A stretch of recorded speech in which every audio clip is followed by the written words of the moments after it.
Hello viewers, অচিত তার free coaching চ্যানেলে তোমাদের সকলকে স্বাগত জানাই। আজকের এই ভিডিওতে তোমরা যারা একাদশ শ্রেণীতে অর্থাৎ ক্লাস 11-এ সেকেন্ড সেমিস্টারে পড়ছো, তোমাদের যে ইতিহাস সাবজেক্টটি রয়েছে, এই সাবজেক্টটির চতুর্থ অধ্যায় অর্থাৎ রাষ্ট্রের প্রকৃতি, এই অধ্যায়ের একটি ইম্পর্টেন্ট প্রশ্ন, কৌটিল্যের অর্থশাস্ত্রে যে রাষ্ট্র দর্শন বা রাষ্ট্র তত্ত্ব সম্পর্কে তিনি কি আলোচনা করেছেন, এই প্রশ্নটি 8 নম্বরের ইম্পর্টেন্ট প্রশ্ন 2025-এর সাজেশন অনুযায়ী। এই প্রশ্নটি নিয়ে বিশদে আলোচনা করব। আলোচনার শেষে এর উত্তর তোমাদের সামনেও তুলে ধরব। এর আগের আমি কয়েকটি ভিডিওতে তোমাদের এই ইতিহাস সাবজেক্টের যে সিলেবাস, সাজেশন এবং কৌটিল্যের সপ্তাঙ্গ তত্ত্ব, কৌটিল্যের মণ্ডল তত্ত্ব, এগুলো নিয়ে আলোচনা করেছি। তার লিঙ্ক দেওয়া থাকবে ভিডিও ডেসক্রিপশন বক্সে, তোমরা অবশ্যই ভিডিওগুলি দেখে নিও এবং সাজেশনের প্রতিটা প্রশ্ন ধরে ধরে বিস্তারিত আলোচনা, ব্যাখ্যা সহ তার কোয়ালিটির অ্যান্সার আমি একের পর এক আমার এই চ্যানেলে নিয়ে আসবো তোমাদের জন্য। তাই তোমরা অবশ্যই চ্যানেলকে সাবস্ক্রাইব করে রাখবে, তোমরা বন্ধুদের কাছে শেয়ার করবে, নিজেদের মতামত জানাবে কমেন্ট সেকশনে এবং ভিডিওটি ভালো লাগলে অবশ্যই একটা লাইক দেবে। তো চলো শুরু করি। আজকের ক্লাসের মূল আলোচনার বিষয় কি আমরা একবার বোর্ডে দেখে নিই। দেখো, একাদশ শ্রেণী ইতিহাস সেকেন্ড সেমিস্টার, এখানে প্রশ্ন কৌটিল্যের অর্থশাস্ত্রে বর্ণিত রাজতন্ত্র ও রাষ্ট্রনীতি, 8 নম্বরের প্রশ্ন। তা প্রশ্নটা যদি আমরা একটু ব্যাখ্যা করি, দেখো কৌটিল্য তিনি লিখেছেন অর্থশাস্ত্র, সেখানে বর্ণনা করা হয়েছে রাজতন্ত্র সম্পর্কে এবং রাষ্ট্রনীতি সম্পর্কে। এই রাজতন্ত্র এবং রাষ্ট্রনীতি নিয়ে আলোচনা করতে হবে। যদিও এই প্রশ্নের উত্তরের মধ্যে অনেকটা লুকিয়ে আছে মণ্ডল তত্ত্ব, সপ্তাঙ্গ তত্ত্ব। সপ্তাঙ্গ তত্ত্ব, মণ্ডল তত্ত্ব নিয়েই কিন্তু তার এই রাষ্ট্রনীতি বা রাজতন্ত্র। তো এখানে সেই বিষয়গুলো অবশ্যই থাকবে, তবে আরো ব্রড আকারে এটা নিয়ে ডিসকাস করতে হবে। দেখো কৌটিল্য কে ছিলেন? কৌটিল্যের এক নাম হচ্ছে চাণক্য বা বুধগুপ্ত, তিনি বিষ্ণুগুপ্ত। তিনি ছিলেন তক্ষশিলার একজন পণ্ডিত, সংস্কৃত পণ্ডিত এবং শ্রেষ্ঠ কূটনীতিবিদ বলা যায় প্রাচীন ভারতের, এবং বর্তমান ভারতেও শ্রেষ্ঠ কূটনীতিবিদ। তার দেখানো পথ ধরেই বর্তমান ভারতের বিদেশ নীতি পরিচালিত হচ্ছে। তিনি যে মণ্ডল তত্ত্বের ধারণা দিয়েছিলেন, যে প্রতিবেশী শত্রু আর প্রতিবেশীর প্রতিবেশী মিত্র, এইভাবে একটা রাষ্ট্র তার শত্রু মিত্রকে নির্ধারণ করবে, তা বর্তমান ভারতেও কিন্তু তার এই মণ্ডল তত্ত্ব অনুযায়ী ভারতের বিদেশ নীতি পরিচালিত হচ্ছে। তাই আজ 2000 বছর পরেও তিনি ভারতের ইতিহাসে কিন্তু প্রাসঙ্গিক হয়ে আছেন। এছাড়া তিনি যে সপ্তাঙ্গ তত্ত্বের কথা বলেছিলেন, যে একটা রাষ্ট্র পরিচালনা করতে গেলে 7টা অঙ্গের প্রয়োজন, সেই 7টি অঙ্গ কি কি ছিল? ছিল স্বামী বা প্রভু বা রাজা, ছিল অমাত্য বা কর্মচারী, জনপদ ছিল, দণ্ড ছিল, কোষ ছিল, এছাড়া ছিল সে মিত্র ছিল।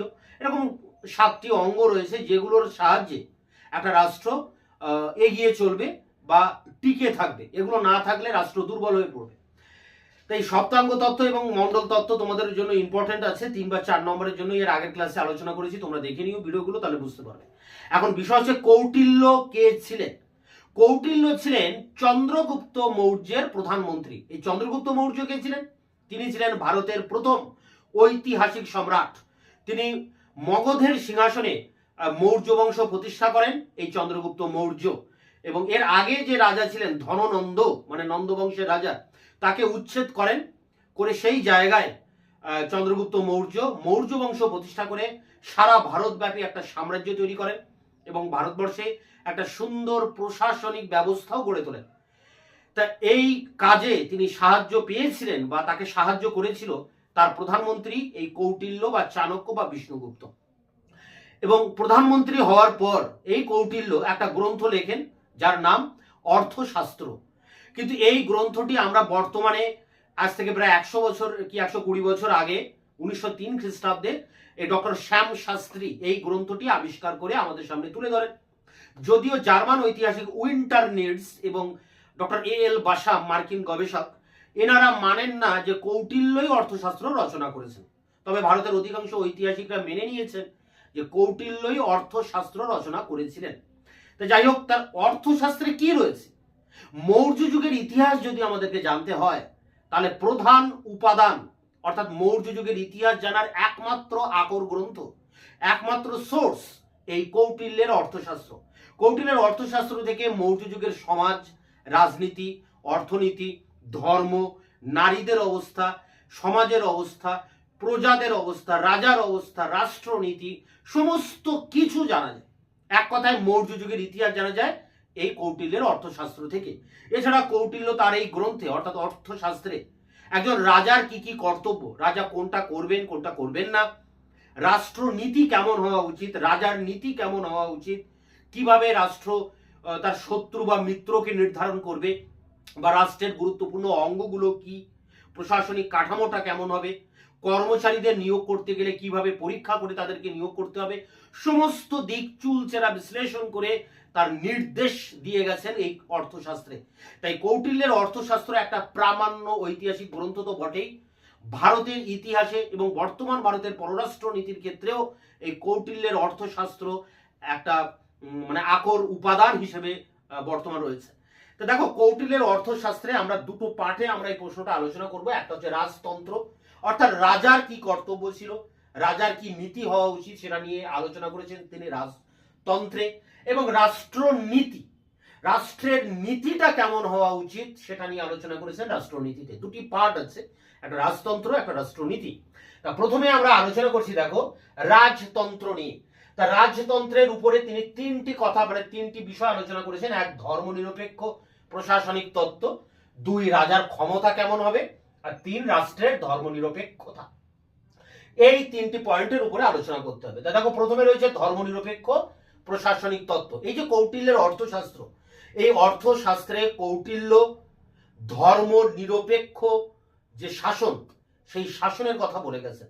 অর্থাৎ কৌটিল্যের অর্থশাস্ত্র রাজাকে ধর্মনিরপেক্ষ শাসনের শিক্ষা দেয়। অর্থাৎ কোনো একটা ধর্মকে কেন্দ্র করে শাসন করার কথা তিনি বলেননি। যেমন অশোকের কথা বলি, অশোক বৌদ্ধ ধর্ম গ্রহণ করেন, তাহলে বৌদ্ধ ধর্মকে কেন্দ্র করে তিনি শাসন ব্যবস্থা পরিচালনা করবেন না এমনটাই বলে গেছেন কৌটিল্য। তিনি হবেন ধর্মনিরপেক্ষ, সমস্ত ধর্ম অর্থাৎ হিন্দু বৌদ্ধ খ্রিস্টান জৈন সমস্ত ধর্মকেই তিনি সমান নজরে দেখবেন। তিনি হবেন ধর্মনিরপেক্ষ। ধর্মীয় ক্ষেত্রে রাজা হবেন উদার, তার কাছে সব ধর্মই সমান। তো এই দৃষ্টিভঙ্গি নিয়ে রাজা দেশ শাসন করবেন এবং এই তত্ত্ব তুলে ধরেছেন কৌটিল্য তার অর্থশাস্ত্র গ্রন্থে। এরপরে দেখো রাজার ক্ষমতা। রাজার ক্ষমতা সম্পর্কে কৌটিল্য অনেক কথা বলে গেছেন। কি কি বলেছেন, এখানে আবার তিনটি দেখো সাব পয়েন্ট আছে, এ বি সি। রাজার চূড়ান্ত ক্ষমতা, অর্থাৎ রাষ্ট্রের সর্বময় কর্তৃত্বের অধিকারী হবেন রাজা। রাজা হবেন সার্বভৌম কর্তৃত্বের অধিকারী। সার্বভৌম কথাটির মানে চূড়ান্ত ক্ষমতা, অর্থাৎ যে ক্ষমতার উপরে আর কোনো ক্ষমতা নেই। অর্থাৎ একটা রাষ্ট্রের সর্বোচ্চ ক্ষমতার অধিকারী হবেন রাজা, এবং তিনি তার নির্দেশ আইন বলে তিনি দেশ শাসন করবেন এবং তার দেশের যে সমস্ত জনগণ প্রজা কর্মচারী তার প্রতি অনুগত থাকবেন। এবং তিনি হবেন, যেমন হবেন রাজা তেমনি হবেন সামরিক বা প্রধান সেনাপতি, প্রধান বিচারপতি, প্রধান আইন প্রণেতা, সব ক্ষেত্রে তিনি হবেন চূড়ান্ত ক্ষমতার অধিকারী। এরপরে দেখো ক্ষমতার নিয়ন্ত্রণ। তার রাজা সর্বোচ্চ ক্ষমতার অধিকারী ঠিকই, তাহলে রাজা তো অত্যাচারী হতে পারে, স্বৈরাচারী হতে পারে, কিন্তু এক্ষেত্রে কৌটিল্য বলেছেন যে রাজা কখনোই স্বৈরাচারী হবেন না, তিনি স্বেচ্ছাচারী হবেন না, নিজের ইচ্ছা মতো খেয়াল খুশি মতো দেশ শাসন করবেন না।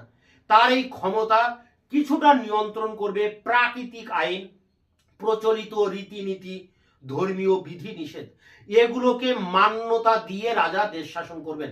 অর্থাৎ রাজা সবার সাথে আলোচনা করে, কাদের সাথে আলোচনা করবেন, তার যে মন্ত্রী পরিষদ আছে, তার বিভিন্ন বিভাগের মন্ত্রীরা রয়েছে, তাদের নিয়ে যে মন্ত্রী পরিষদ, সেই মন্ত্রী পরিষদের পরামর্শ মেনে এবং প্রচলিত আইন কানুন মেনে এবং রীতিনীতি ধর্মীয় বিধি নিষেধ মেনে সব দিক বিচার বিবেচনা করে এবং উদার মনে বিবেকবান হয়ে ধর্মনিরপেক্ষ মানসিকতা নিয়ে তিনি দেশ শাসন করবেন। অর্থাৎ রাজা সর্বোচ্চ ক্ষমতার অধিকারী হতে পারেন, কিন্তু তার সেই ক্ষমতা কিছুটা নিয়ন্ত্রণ করবে এই সমস্ত বিভাগগুলি। এরপরে দেখো রয়েছে রাজস্ব ব্যবস্থা। তা দেশের অর্থনীতি একটা বড় বিষয়। এর আগে সপ্তাঙ্গ তত্ত্বে আমরা দেখেছি যে কোষ বলে একটা অঙ্গ আছে, মানে কোষাগার। তা এবং সেখানে বলা হয়েছে যে রাজা সৎ উপায়ে অর্থাৎ সৎভাবে তিনি রাজস্ব বা তার অর্থ উপার্জন করবেন। এমন নয় যে প্রজাদেরকে পিটিয়ে তিনি রাজস্ব আদায় করবেন। তিনি একটা ধর্মনিরপেক্ষ মানসিকতা নিয়ে, একটা উদার মানসিকতা নিয়ে সৎভাবে কৃষকদের কাছ থেকে ভূমি রাজস্ব আদায় করবেন, সাধারণ মানুষের কাছ থেকে আয় কর আদায় করবেন, ব্যবসায়ীদের কাছ থেকে পণ্য কর আদায় করবেন, নিত্য যাত্রীদের কাছ থেকে পথ কর আয় করবেন। আদায় করবেন, এইভাবে তার কোষাগারকে তিনি পূর্ণ করবেন। এছাড়া মৌর্য যুগে 3 ধরনের কর ছিল, যেটা যেটা আমরা কৌটিল্যের অর্থশাস্ত্র থেকে জানতে পারি। প্রথমে ছিল সীতা। সীতা ছিল রাজার খাস জমি। রাজার কিছু ব্যক্তিগত জমি ছিল, যে জমি কৃষকরা চাষ করতেন এবং সেই জমি থেকে রাজস্ব রাজা পেতেন। এই রাজস্বকে বলা হয় সীতা, অর্থাৎ এটা রাজার খাস জমির রাজস্ব। এছাড়া ছিল ভাগ, মানে কৃষকরা যেসব জমি চাষবাস করতেন তার 6-এর 1 অংশ বা 4-এর 1 অংশ রাজাকে ভাগ হিসেবে, অর্থাৎ রাজার একটা ভাগ আছে, সেই ভাগ হিসেবে তারা কর দিতেন। এছাড়া ছিল বলি কর। বলি করের মধ্যে অনেক কর পড়তো, অর্থাৎ আর যে সমস্ত কর ছিল, পণ্য কর, বিবাহ কর, জন্ম মৃত্যু কর, ফেরি কর, গোচারণ কর, যত ধরনের আর অন্যান্য কর ছিল, সেই সমস্ত করগুলোকে বলা হয় বলি কর। অর্থাৎ সীতা, ভাগ আর বলি, এই 3 ধরনের কর কিন্তু মৌর্য যুগে প্রচলিত ছিল। রাজা এইভাবে এই 3টি করের মধ্য দিয়ে রাজস্ব আদায় করতেন। তো এগুলো ছিল রাজার ক্ষমতা। রাজার ক্ষমতা নিয়ে এইভাবে বর্ণনা করা হয়েছে অর্থশাস্ত্রে রাজতন্ত্র সম্পর্কে। এবার আসে রাষ্ট্রের ধর্মনিরপেক্ষতা। রাষ্ট্র অর্থাৎ রাজা ধর্ম নিরপেক্ষ হবেন। তো এক্ষেত্রে দেখো আবার 3টি সাব পয়েন্ট রয়েছে। মানে ধর্মনিরপেক্ষতা কিভাবে তিনি কাজ করবেন? শাসন কার্যে পুরোহিতদের গুরুত্বহীনতা। আমরা জানি যে রাজার একজন প্রধান পুরোহিত থাকেন এবং পুরোহিতের দ্বারা বশবর্তী হয়ে তিনি দেশ শাসন করেন। পুরোহিত যেভাবে যেভাবে বলে দেন তিনি সেইভাবে দেশ শাসন করেন। কিন্তু কৌটিল্য নিজে ব্রাহ্মণ হয়ে বা পুরোহিত হয়ে তিনি কিন্তু বলে গেছেন যে পুরোহিতদের কোনো গুরুত্ব দিলে হবে না। একজন রাজা দেশ শাসন করার ক্ষেত্রে পুরোহিতকে কোনো রকম গুরুত্ব দেবেন না, পুরোহিতের কথা শুনে কাজ করবেন না। হ্যাঁ, ধর্মীয় ব্যাপারে কোনো ব্যাখ্যা করার ব্যাপারে কোনো নিয়ম নীতির ক্ষেত্রে যদি জানার বোঝার হয় তখন তিনি পুরোহিতের কাছ থেকে পরামর্শ নিতে পারেন, কিন্তু সেটারও ভালো মন্দ বিচার করবেন কিন্তু রাজা, এবং রাজা এক্ষেত্রে পুরোহিতকে গুরুত্ব দেবেন না। এরপরে দেখো রাজার প্রতি রাজ কর্মচারীদের আনুগত্য। তা মৌর্য প্রশাসন এত বড় একটা সারা দেশব্যাপী একটা প্রশাসন ব্যবস্থা, যেখানে কেন্দ্র সরকার রয়েছে, রাজ্য সরকার রয়েছে, বিভিন্ন শহরগুলো পরিচালিত হতো পৌরসভার দ্বারা। তো অনেকগুলো পৃথক পৃথক ডিপার্টমেন্ট বা ভাগ ছিল এবং এগুলো পরিচালনা করার জন্য অনেক কর্মচারী ছিল, অনেক কর্মচারী, যেমন সমাহর্তা, সন্নিদাতা, অমাত্য, সচিব, অধ্যক্ষ, দৌবারিক, নগরপাল, পুরোহিত, প্রতিবেদক, গুপ্তচর, রাজদূত, এবং অশোক নিয়োগ করেছিলেন মহামাত্র, স্ত্রী মহামাত্র। হ্যাঁ, তাই এই ধরনের যে কর্মচারী মৌর্য যুগে ছিল, অসংখ্য কর্মচারী ছিল। এই কর্মচারীরা রাজার প্রতি অনুগত থাকবেন, রাজার প্রতি তাদের সম্মান থাকবে, রাজার প্রতি তারা অনুগত থাকবেন, রাজার নির্দেশ তারা অক্ষরে অক্ষরে পালন করবেন, তবেই কিন্তু রাজতন্ত্র শক্তিশালী হবে। রাজার প্রতি, রাষ্ট্রের প্রতি যদি অনুগত না থাকে প্রজারা বা তার কর্মচারীরা, তাহলে রাজা দুর্বল হয়ে পড়বেন, রাষ্ট্র দুর্বল হয়ে পড়বে। এই কারণে কর্মচারীরা অনুগত থাকবেন রাজার প্রতি। এরপরে দেখো রয়েছে বিচারক নিয়োগ পদ্ধতি। তা রাজা যে বিচারক নিয়োগ করবেন সেক্ষেত্রে বিচারককে পরীক্ষার মধ্য দিয়ে, অর্থাৎ তিনি যে যোগ্য কিনা, তিনি বিচারক হতে গেলে তার যোগ্যতা দেখাতে হবে, এবং সেক্ষেত্রে ধর্মীয় ব্যাপারে সেই বিচারক কতটা বিচার বিবেচনা প্রসূত ব্যক্তি সেগুলোকেও যাচাই করে তাকে বিচারক হিসেবে নিয়োগ করতে হবে। তো এই 3টি বিষয়, অর্থাৎ শাসন কার্যে পুরোহিতদের কোনো গুরুত্ব থাকবে না, এবং 2 রাজার প্রতি জনগণ বা এবং কর্মচারীরা অনুগত থাকবে, আর 3 বিচারক নিয়োগ হবে যাচাই করার ভিতর দিয়ে বা পরীক্ষা পদ্ধতির ভিতর দিয়ে। এই 3টি বিষয় নিয়েই ছিল ধর্ম নিরপেক্ষতা, রাষ্ট্রের ধর্মনিরপেক্ষ চরিত্র। তাহলে এখানে 3টি বিষয় বললাম: ধর্মনিরপেক্ষ প্রশাসনিক তত্ত্ব, রাজার ক্ষমতা এবং ধর্মনিরপেক্ষতা, রাষ্ট্রের ধর্মনিরপেক্ষতা। এই 3টি বিষয় নিয়ে রয়েছে রাজতন্ত্র। এরপরে আসছি আমরা রাষ্ট্রনীতি। তা রাষ্ট্রনীতি নিয়ে অনেক কিছু বলার আছে। দেখো, রাষ্ট্রনীতি আবার 3টি বিষয়ের উপরে দাঁড়িয়ে আছে। 1 রাষ্ট্র দর্শন, 2 প্রজা কল্যাণ, এবং 3 হচ্ছে দুর্গ বা নগর প্রশাসন। তো দেখো, প্রথমে রাষ্ট্রনীতি বলতে গেলে এখানে রাষ্ট্র দর্শনের কথা বলতে হয়। রাষ্ট্র দর্শনের আবার 4টি সাব পয়েন্ট রয়েছে। শাসকের নীতি কেমন হবে, রাজার কর্তব্য কেমন হবে, নৈতিকতার গুরুত্বহীনতা, রাষ্ট্রের ক্ষেত্রে কোনো নৈতিকতার ব্যাপার থাকবে না, যুদ্ধই একমাত্র শান্তির পথ, এবং মণ্ডল তত্ত্ব। তা প্রথমে আসি শাসকের নীতি, অর্থাৎ যিনি রাজা, যিনি প্রধান শাসক, তিনি হবেন কূটনীতি পরায়ণ এবং তিনি হবেন সর্বোচ্চ ক্ষমতার অধিকারী। এবং রাজা যদি দুর্বল হয়ে যায় তাহলে দেশও দুর্বল হবে, এবং রাজা যদি শক্তিশালী হয় দেশও শক্তিশালী হবে। তাহলে রাজার কর্তব্য বা শাসকের কর্তব্য হবে তিনি হবেন কূটনীতি পরায়ণ, শক্তিশালী, দক্ষ প্রশাসক হবেন। তিনি হবেন কর্মঠ, তিনি অলস হবেন না, তিনি সর্বদা প্রজাদের কল্যাণের জন্য ব্যস্ত থাকবেন। এইভাবে কৌটিল্য একজন শাসকের নীতি বা কর্তব্য কি হবে সেটা কিন্তু তিনি ঠিক করে দিয়ে গেছেন। এরপরে দেখো যেটা রয়েছে রাজার কর্তব্য। রাজার কর্তব্য এবং শাসকের নীতি দুটো প্রায় সমগোত্রীয়। তো এক্ষেত্রে রাজার কর্তব্য বলতে তিনি বলেছেন যে রাজা কর্তব্যপরায়ণ হবেন, প্রজাদের মঙ্গল সাধন করার জন্য তিনি চেষ্টা করবেন, প্রজাদের বিপদে আপদে তিনি তাদের রক্ষা করবেন এবং তাদেরকে তিনি নিজের সন্তানের মতো লালন পালন করবেন। এই হবে রাজার কর্তব্য। এরপরে দেখো রয়েছে নৈতিকতায় গুরুত্বহীনতা।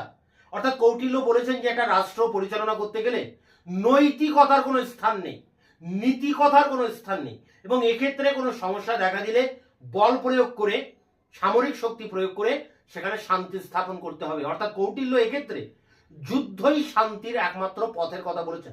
কোন রকম আলাপ আলোচনার ভিতর দিয়ে কোনো কিছু শান্তি বা মহৎ উদ্দেশ্য কিন্তু সাধিত হয় না, যেমনটা বিসমার্ক, জার্মানির বিসমার্ক কিন্তু এই নীতিতে বিশ্বাসী ছিলেন।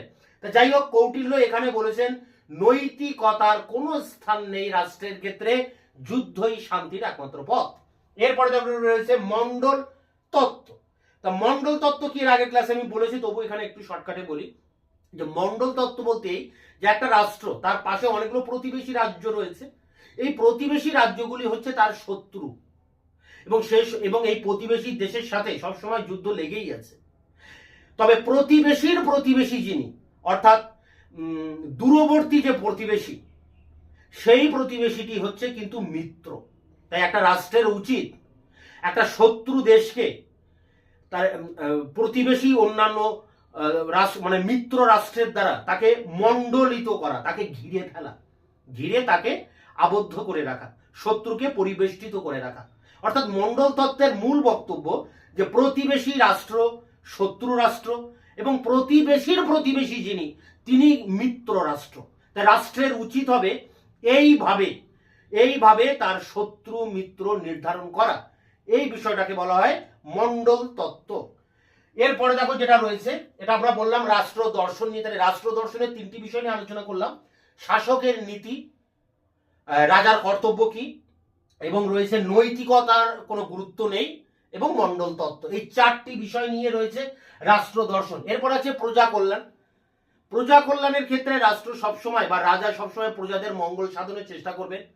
প্রজার সুখে রাজা সুখী হবেন, প্রজার দুঃখে রাজা দুঃখী হবেন, এবং প্রজাদের জীবন সম্পত্তি রক্ষা করার দায়িত্ব রাজার, এবং তিনি অত্যাচারী হবেন না, প্রজাদেরকে নিজের সন্তানের মতো তিনি লালন পালন করবেন, তাদেরকে সমস্ত বিপদ থেকে রক্ষা করবেন। অর্থাৎ রাজা হবেন প্রজা কল্যাণকামী, তিনি অলস হবেন না, তিনি হবেন কর্মঠ, সদা ব্যস্ত জাগ্রত, এবং দিনের বেশিরভাগ সময় তিনি প্রজাদের কল্যাণের জন্য তাকে কাজ করতে হবে। এমনটাই নির্দেশ কিন্তু কৌটিল্য অর্থশাস্ত্রের রাজার প্রতি দিয়ে গেছেন প্রজা কল্যাণের ক্ষেত্রে। এরপরে শেষ যেটা রয়েছে দুর্গ এবং নগর নির্মাণ। তা একটা রাষ্ট্র পরিচালনা করতে গেলে সামরিক শক্তির দরকার, নয়তো অন্য রাষ্ট্র দখল করে নিতে পারে বা সেই রাষ্ট্র দুর্বল হয়ে যেতে পারে। এই জন্য কৌটিল্য চতুরঙ্গ সেনাবাহিনীর কথা বলেছেন। কৌটিল্য যে সপ্তাঙ্গ তত্ত্বের দিয়েছিলেন, যে 7টি অঙ্গ, তার একটি অঙ্গ ছিল কিন্তু দণ্ড। দণ্ড মানে এখানে বল, অর্থাৎ সামরিক শক্তির কথা বলেছেন, এবং চতুরঙ্গ বাহিনী গঠন করার কথা বলেছিলেন। অশ্ববাহিনী, হস্তি বাহিনী, রথ বাহিনী এবং পদাতিক বাহিনী, এই 4টি বাহিনী রাষ্ট্রের থাকবে, রাজার থাকবে। এই চতুরঙ্গ বাহিনীর দ্বারা তিনি শক্তিশালী হয়ে থাকবেন এবং দেশকে শাসন করবেন। এবং সেনারা কোথায় থাকবে? সেনারা থাকবে দুর্গে, এবং এই দুর্গ আবার তিনি 4 প্রকার দুর্গের কথা বলেছেন।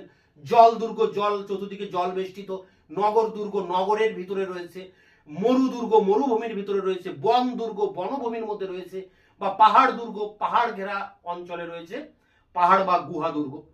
তো এইভাবে দুর্গগুলির ভিতর দিয়ে তিনি দেশ শাসন করবেন, এবং রাষ্ট্রে অনেক নগর থাকবে বা রাজা নগর নির্মাণ করবেন।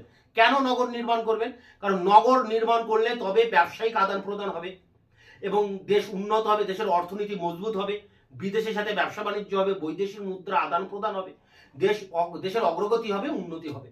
তো এই কারণে কৌটিল্য রাষ্ট্রনীতির ক্ষেত্রে শেষ যে পয়েন্টের কথা বলেছেন দুর্গ ও নগর নির্মাণ, আর তার আগে তিনি বলেছেন প্রজা কল্যাণ, আর তার আগে বলেছেন রাষ্ট্র দর্শনের কথা। তো এইভাবে প্রতিটা বিষয়কে এরকম পয়েন্ট আকারে 8 নম্বরের যেহেতু পয়েন্ট ধরে ধরে এরকম ডিসকাস করতে হবে। আরেকবার যদি আমি সারসংক্ষেপে দেখি পয়েন্টগুলো, তাহলে দেখবো যে রাজতন্ত্রের ক্ষেত্রে 3টি বিষয় রয়েছে। এক, ধর্মনিরপেক্ষ প্রশাসনিক তত্ত্ব, রাজার ক্ষমতা, রাষ্ট্রের ধর্মনিরপেক্ষতা। এক্ষেত্রে রাজার ক্ষমতায় তিনি 3টি সাব পয়েন্টের ব্যাপার রয়েছে। রাজার চূড়ান্ত ক্ষমতা, ক্ষমতার নিয়ন্ত্রণ, রাজস্ব ব্যবস্থা। আর রাষ্ট্রের ধর্মনিরপেক্ষতার ক্ষেত্রে 3টি বিষয়: পুরোহিতদের গুরুত্বহীনতা, রাজার প্রতি রাজকর্মচারীদের আনুগত্য, বিচারক নিয়োগ পদ্ধতি। এইগুলো নিয়ে রয়েছে রাজতন্ত্র। আর রাষ্ট্রনীতির ক্ষেত্রে 3টি বিষয় রয়েছে: রাষ্ট্র দর্শন, আর রয়েছে প্রজা কল্যাণ, আর দুর্গ নগর নির্মাণ। তো এক্ষেত্রে রাষ্ট্র দর্শনের কয়েকটি বিষয় রয়েছে, মানে সাব বিষয় রয়েছে, যেমন শাসকের নীতি, রাজার কর্তব্য, নৈতিকতায় গুরুত্বহীনতা এবং মণ্ডল তত্ত্ব। আর 2টি পয়েন্ট রয়েছে প্রজা কল্যাণ ও দুর্গ নগর নির্মাণ। তো এইভাবে পয়েন্ট আকারে পর পর জিনিসটাকে ডিসকাস করতে হবে, আলোচনা করতে হবে নোটসে। এর যে কোয়ালিটির অ্যান্সার 8 নম্বরের, সেই অ্যান্সার নিয়ে এবার তোমাদের সামনে আমি অন স্ক্রিনে আলোচনা করছি। একাদশ শ্রেণী ইতিহাস, কৌটিল্যের অর্থশাস্ত্রে রাজতন্ত্র ও রাষ্ট্রনীতির ধারণা কি ছিল? মার্কস 8 বা 8 নম্বরের প্রশ্ন। তা প্রথমে তোমরা একটা হেডলাইন করবে, কৌটিল্যের অর্থশাস্ত্রে রাজতন্ত্র ও রাষ্ট্রনীতি।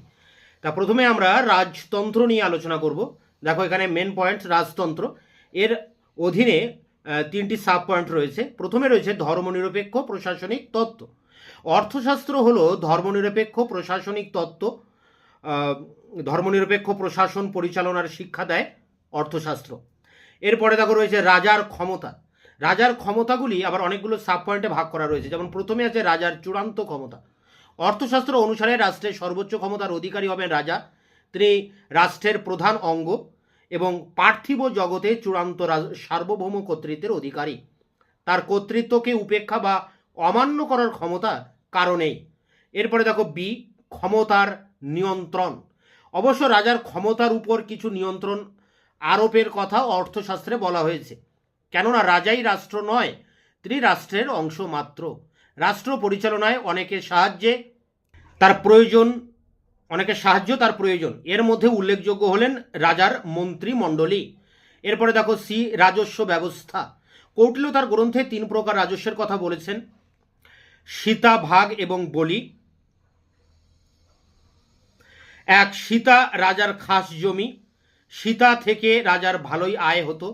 2, ভাগ অর্থাৎ প্রজার ব্যক্তিগত জমি থেকে উৎপন্ন ফসলের 6/1 অংশ কর আদায় করা হতো। 3, বলি নামে এক প্রকার বাধ্যতামূলক কর আদায় করা হতো। এছাড়া বন, খনি, শিল্প, আমদানি রপ্তানি, পশুচারণ, পানশালা, কসাইখানা, জলপথ প্রভৃতি থেকেও কর আদায় করা হতো। এরপরে দেখো রয়েছে 2, রাষ্ট্রের ধর্মনিরপেক্ষতা। কৌটিল্য রাষ্ট্রের ধর্মনিরপেক্ষ চরিত্রের কথা বলেছেন। এক্ষেত্রে দেখো প্রথমে রয়েছে সাব পয়েন্ট, শাসন কার্যে পুরোহিতদের গুরুত্বহীনতা ও আধ্যাত্মিক বিষয়ে পুরোহিতের শ্রেষ্ঠত্ব ঘোষিত হলেও রাষ্ট্রে রাজার ক্ষমতাকে পুরোহিত কোনোভাবেই প্রভাবিত করার অধিকারী নন। পুরোহিত কোনো শাস্তিযোগ্য অপরাধ করলে কৌটিল্য নির্দ্বিধায় তার চরম শাস্তির পক্ষে সওয়াল করেছেন। এরপরে দেখো বি, রাজার প্রতি রাজকর্মচারীদের আনুগত্য। উচ্চপদস্থ রাজকর্মচারীরা ধর্মীয় আচার অনুষ্ঠানের পরিবর্তে রাজার প্রতি অনুগত থাকবেন বলে কৌটিল্য নির্দেশ দিয়েছেন। সি, বিচারক নিয়োগ পদ্ধতি। বিচারক পদে নিয়োগের পূর্বে কৌটিল্য প্রার্থীর ধর্মীয় বিচার বিবেচনা উপেক্ষা মানসিকতা যাচাই করে নিতেন। যে এই পর্যন্ত গেল রাজতন্ত্র সম্পর্কে তার বক্তব্য। এবার আসছে রাষ্ট্রনীতি। রাষ্ট্রনীতির ক্ষেত্রে প্রথমে রয়েছে রাষ্ট্র দর্শন, এবং রাষ্ট্র দর্শনের ভিতরে যে বিষয়গুলো রয়েছে, প্রথমে আছে শাসকের নীতি। কৌটিল্য বলেছেন রাজাকে কূটনীতি পরায়ণ হতে হবে এবং রাষ্ট্রে বা শাসন ব্যবস্থায় রাজাই একমাত্র সর্বময় কর্তৃত্বের অধিকারী। রাজাই রাজ্য দুর্বল হলে রাষ্ট্র দুর্বল হতে বাধ্য। এরপরে দেখো বি, রাজার কর্তব্য। অর্থশাস্ত্রে কৌটিল্য রাজাকে কঠোর পরিশ্রম করার নির্দেশ দেন। তিনি বলেছেন রাজার অবাধ ক্ষমতা থাকলেও তিনি কখনোই স্বেচ্ছাচারী হবেন না। সি, নৈতিকতায় গুরুত্বহীনতা। কৌটিল্য রাজ্যের নিরাপত্তার জন্য যে কোনো পন্থা গ্রহণকেই সমর্থন করেন। তিনি বলেন যে যুদ্ধই শান্তির একমাত্র পথ। রাষ্ট্রনীতিতে নৈতিকতার কোনো স্থান নেই বলে তিনি মনে করেন। এরপরে মণ্ডল তত্ত্ব। কৌটিল্যের মতে সীমান্তবর্তী প্রতিবেশী রাষ্ট্র হলো স্বভাবজাত শত্রু এবং তার পরবর্তী রাষ্ট্র হলো স্বভাবজাত মিত্র। এই দৃষ্টিতে রাষ্ট্রের শত্রু ও মিত্র নির্ধারণ করতে হবে। কৌটিল্যের এই তত্ত্বকে মণ্ডল তত্ত্ব বলা হয়। এরপরে দেখো 2 নম্বর যেটা মেন পয়েন্ট আছে রাষ্ট্র দর্শনের মধ্যে, রাষ্ট্রনীতির ভিতরে প্রথমে আমরা রাষ্ট্র দর্শন নিয়ে আলোচনা করলাম, এবার প্রজা কল্যাণ। প্রজা সাধারণের মঙ্গল সাধন করা রাজার গুরুত্বপূর্ণ কর্তব্য দায়িত্ব। কৌটিল্যের মতে রাষ্ট্রনীতি বা রাষ্ট্র দুটি উপায়ে প্রজা কল্যাণের দায়িত্ব পালন করতে পারে। এক, প্রাকৃতিক দুর্যোগের শিকার প্রজাদের সরকারি সহায়তা প্রদান, এবং বি, অসাধুতা দূর করে প্রজা কল্যাণ করা। এরপরে দেখো 3 নম্বর যে পয়েন্টটা রয়েছে দুর্গ ও নগর নির্মাণ। বৈদেশিক আক্রমণ প্রতিরোধ, দেশের অভ্যন্তরীণ নিরাপত্তার জন্য রাষ্ট্রের কেন্দ্রস্থলে এবং চারিদিকে বিভিন্ন দুর্গ ও নগর নির্মাণের পরিকল্পনা করা রাষ্ট্রের লক্ষ্য হওয়া উচিত বলে কৌটিল্য উল্লেখ করেছেন। কৌটিল্য 4 ধরনের দুর্গের কথা বলেছেন: পার্বত্য দুর্গ, অরণ্য দুর্গ, জল দুর্গ ও মরু দুর্গ। দুর্গে পর্যাপ্ত পরিমাণে অর্থ সম্পদ, খাদ্যশস্য, ঔষধপত্র, সৈন্য সামন্ত, অস্ত্রশস্ত্র, হাতি ঘোড়া প্রভৃতি থাকবে। নগরগুলি বিশাল আকার বাজার হিসেবে কাজ করবে এবং এখান থেকে রাষ্ট্র প্রভূত রাজস্ব অর্জন করতে পারবে।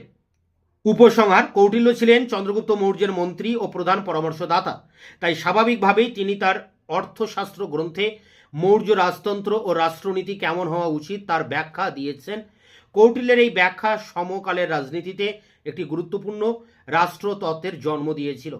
তো এই ছিল অর্থশাস্ত্রে বর্ণিত রাষ্ট্রনীতি বা রাজতন্ত্র সম্পর্কে তার বক্তব্য। এটি 8 নম্বরের প্রশ্ন উত্তর তোমাদের সামনে আলোচনা করলাম ব্যাখ্যা সহ। তোমরা এটি সংগ্রহ করে পরীক্ষার প্রস্তুতি নাও। দেখা হচ্ছে নতুন কোনো ভিডিও ক্লাসে। ততক্ষণে তোমরা চ্যানেলকে সাবস্ক্রাইব করে রাখবে, বন্ধুদের কাছে শেয়ার করবে, নিজেদের মতামত জানাবে কমেন্ট সেকশনে। ভিডিওটি ভালো লাগলে অবশ্যই একটা লাইক দেবে।